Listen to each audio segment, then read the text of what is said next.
하나님 아버지 은혜를 감사합니다. 허락하신 새날도 주의 말씀으로 하루를 시작합니다. 성령께서 우리에게 말씀하여 주시고 깨닫게 하옵소서. 예수님 이름으로 기도드립니다. 아멘. 찬송가 438장 하나님께 찬양드립니다. 내 영혼이 은총 입어 중한 죄짐 벗고 보니 슬픔 많은 이 세상도 천국으로 하도다. 할렐루야 찬양하세. 내 모든 죄 사함받고 주 예수와 동행하니 그 어디나 하늘나라.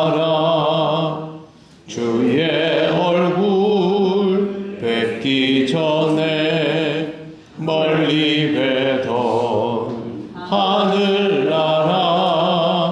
내 마음속에 이루어지니 날로 가깝도다.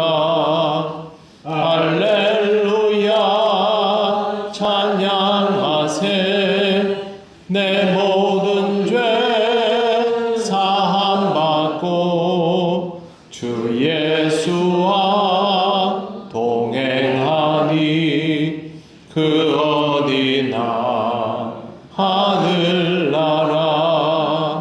높은 산이 거친 들이 초막이나 궁궐이나 내 주 예수 모신 곳이 그 어디나 하늘나라.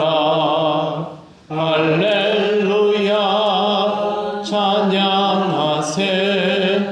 내 모든 죄 사함받고 주 예수와 동행하니 그 어디나 하늘나라. 하나님 말씀 사도행전 17장 1절 2절입니다. 합독하겠습니다.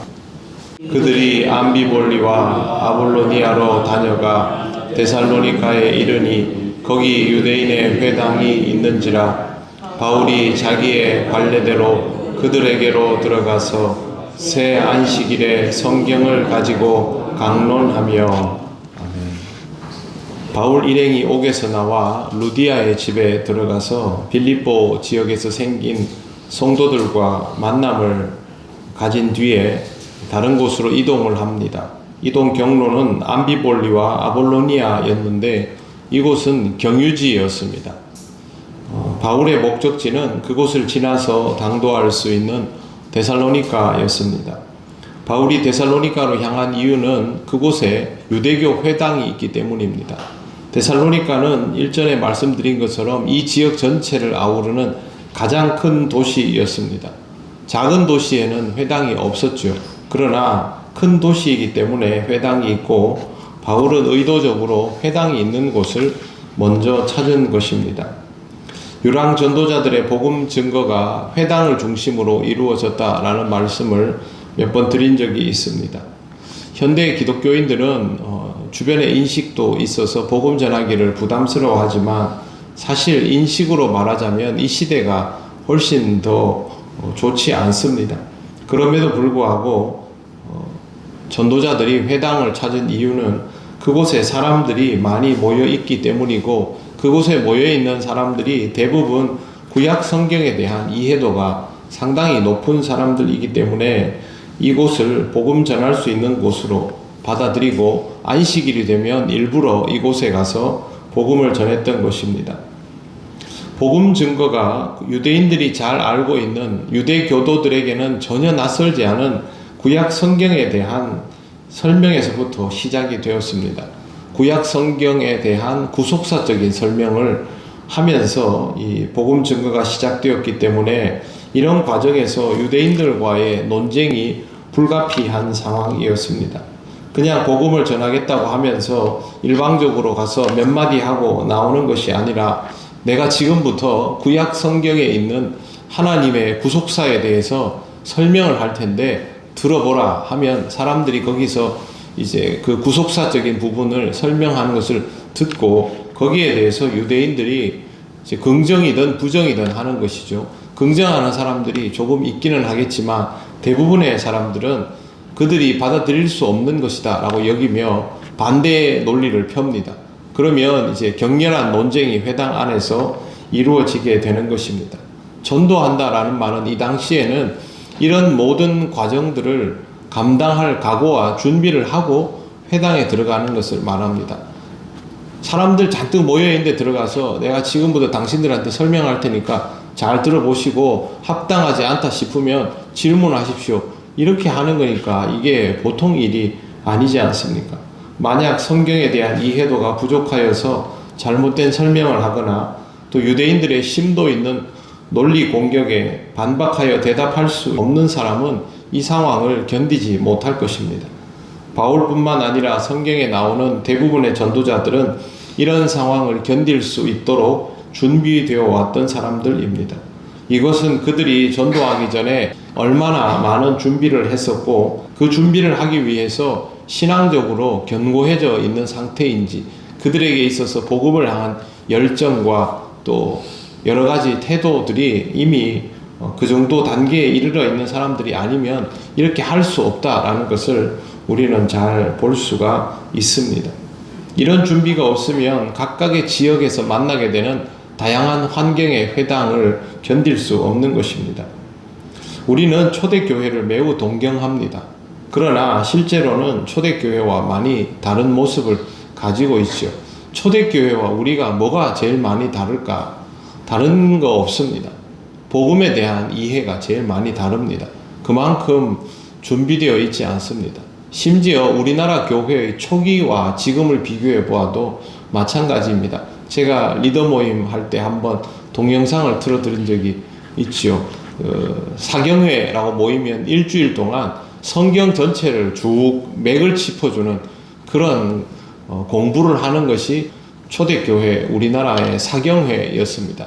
사경회인지 부흥회인지 구별이 안 가는 그런 집회가 아니라 공부가 필요하기 때문에 전국에서 모여들어 가지고 일주일 동안 그렇게 공부하던 그런 마음이 우리 믿음의 선조들에게는 있었다는 것이죠. 지금은 여건이 달라서 그런 공부를 하기 어렵다고 하지만 그래도 대한민국에 있는 교회들이 공부를 할 수 있는 모든 조건들을 기본적으로 다 갖추고 있지만 사람들은 신앙생활에서 성경에 대한 이해도를 높이고 그것이 자신에게 있어서 가장 강력한 무기가 되도록 장착되어야 한다는 의식 자체가 지금 별로 없습니다.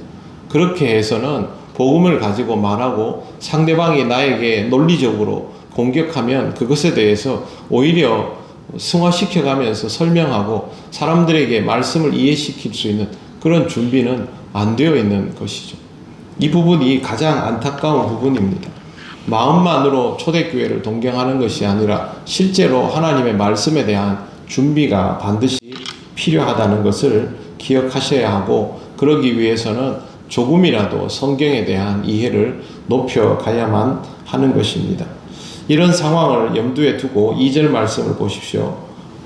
바울이 자기의 관례대로 그들에게로 들어가서 새 안식일에 성경을 가지고 강론하며 라고 되어 있습니다. 그 다음에 이제 그리스도에 관해서 설명하는 것을 시작합니다. 자기의 관례대로 그들에게 들어갔다라는 말은 조금 전에 설명드린 것처럼 유대인 회당을 찾는 일이 바울에게 있어서는 관례였다라는 것입니다. 안식일이 되면 일부러 회당에 들어갔는데요. 그들에게로 들어가서 새 안식일에 성경을 가지고 강론하여 라고 되어 있습니다. 한 번이 아니고 3주 동안 반복이 되었다라는 것이죠. 1회와 3회는 의미가 다릅니다. 1회는 그냥 한번 들어보는 것일 수 있지만 2회, 3회가 된다는 것은 바울이 아예 작정을 하고 이곳 사람들에게 복음을 전하고 가르치고 주고받아서 심도 있는 대화를 해서 사람들의 들으면서 받아들이기 시작하는 사람들이 있다면 그들을 확실하게 전향시키겠다는 의도를 가지고 그렇게 간 것입니다. 그리고 성경을 가지고 강론했다라고 되어 있습니다. 강론하다라는 말의 의미를 해석을 해보면 논쟁적인 대화를 했다라는 뜻이 됩니다. 그냥 일방적으로 바울이 강의하고가 아닙니다. 바울이 뭘 얘기를 하면 사람들이 그것에 대해서 거부감을 가질 수 있지 않습니까? 원래 사람은 자기가 알고 있는 것이 전부라고 생각하면 그 지경을 넘어서는 것을 얘기하면 견디지 못합니다. 유대인들은 특히나 더더욱 그렇죠. 그렇기 때문에 바울이 말하고 있는 것들을 그냥 들을 수 없을 것입니다. 그때부터 성경의 여러 구절을 인용하면서 경론이 벌어지게 됩니다. 그러면 바울이 기다렸다는 듯이 이 부분들에 대해서 하나하나 설명을 해주고 그 설명을 들으면서 참으로 하나님의 말씀이 이런 구속사적인 이해를 동반하고 있구나. 우리가 성경을 구약을 읽으면서도 이런 구속사적인 것들을 봐야 하는구나. 이 부분이 중요하구나. 그리고 하나님께서 이 일들을 이루시기 위해서 예수 그리스도를 보내주셨구나. 여기까지 나아가도록 바울이 강론을 했던 것입니다. 그게 굉장히 중요합니다. 이런 과정들이 있었다라는 것이죠. 바울이 어떻게 이렇게 할 수 있었을까? 아니면 12제자들은 어떻게 이렇게 전국을 돌아다니면서 복음을 전할 수 있었을까? 베드로 같은 이들도 여러 지역을 다니면서 그렇게 하지 않았습니까? 그러면 이건 그냥은 안 되는 것이죠. 성령께서 말씀하시고 깨닫게 하시니 사람들이 다 되더라. 그렇게 간단하게 넘어갈 일이 아닙니다. 초대교회 사람들이 얼마나 열심히 말씀에 집중하였고 준비되어 있었는가를 우리는 볼 수 있어야 합니다. 베드로 전후서에 대해서 사람들이 베드로가 쓴 게 아니다 라는 해석을 굉장히 많이 합니다. 왜 그러냐면 베드로는 어부인데 어떻게 이렇게 난이도 높은 내용과 이런 수려한 단어들을 사용할 수 있느냐. 그러면서 붙이는 해석이 뭐냐면 베드로가, 또 다른 해석은 베드로가 노년에 눈이 나빠져서 제자에게 시켰다입니다. 베드로 아니면 베드로 계열의 제자라는 뜻이죠. 베드로 계열의 제자는 누구한테 배웠겠습니까? 결국 베드로에게 배웠지요. 바울뿐만 아니라 베드로도, 사도 요한도, 성경에 나오는 성경을 기록한 사람들은요, 전부 보면 놀랍도록 성경에 대한 이해도가 깊습니다. 그냥 된 것이 아니죠. 공부를 미리 많이 한 사람들, 전문적으로 무슨 따로 공부한 사람들이 아니라 주의 말씀을 듣고 거기에 대한 깨달음을 얻어서 그 깨달음을 가지고 말씀을 깊이 이해하고 연구하면서 예수께서 말씀하신 하나님 나라를 꿈꾸며 나아왔던 사람들이 선생이 되었고 교회의 지도자들이 되었던 것이죠. 이 모든 과정에서 필요한 것이 하나님의 말씀에 대한 깊은 이해입니다. 주의 복음이 전해지는 모든 현장이 성령의 역사인 것은 맞습니다만 그것이 사람들의 노력 없이 그냥 이루어진 역사라고 말할 수는 없습니다. 우리들이 하는 노력은 구원받기 위한 노력은 아닙니다. 구원받은 자다운 노력이 필요합니다. 우리는 구원받은 자다운 노력을 해야 하는 사람들입니다. 사랑하는 성도 여러분, 신앙을 가지고 있기 때문에 해야만 하는 노력을 잘 묵상하시길 바랍니다. 하나님의 말씀을 통하여 그리고 하나님 앞에 나아가는 기도를 통하여 우리 삶의 깨달음을 통하여 하나님께서 원하시는 모습으로 점점 자리 잡아져 가시기를 바랍니다. 기도드리겠습니다. 하나님 감사합니다. 주의 복음이 선포되고 가르쳐지는 이 모든 현장이 결코 쉽지 않았으며 이것을 위한 많은 준비와 또한 기도가 있었음을 우리가 말씀 속에서 봅니다. 하나님 아버지, 우리에게도 이런 것들이 요구되고 있지만 우리가 잘 감당하지 못합니다. 아버지 하나님, 우리가 조금씩 더 성장하고 성숙하게 되어서 먼저 우리 주변의 사람들에게 복음을 전하며 그들에게 하나님의 말씀을 구체적으로 가르쳐 줄 수 있는 준비가 되어 있게 하시고 또 말씀에 합당한 신앙적인 삶이 우리에게 있게 하여 주시옵소서. 하나님의 인도하심을 따라 우리의 신앙이 조금씩 더 자라며 인격적인 사람이 되어가기를 원하오니 성령님 우리를 인도하시고 지도하여 주옵소서. 오늘의 삶도 하나님께 맡깁니다. 감사드리며 예수님 이름으로 기도드립니다. 아멘. 하늘에 계신 우리 아버지, 아버지의 이름을 거룩하게 하시며 아버지의 나라가 오게 하시며 아버지의 뜻이 하늘에서와 같이 땅에서도 이루어지게 하소서. 오늘 우리에게 일용할 양식을 주시고 우리가 우리에게 잘못한 사람을 용서하여 준 것 같이 우리 죄를 용서하여 주시고 우리를 시험에 빠지지 않게 하시고 악에서 구하소서.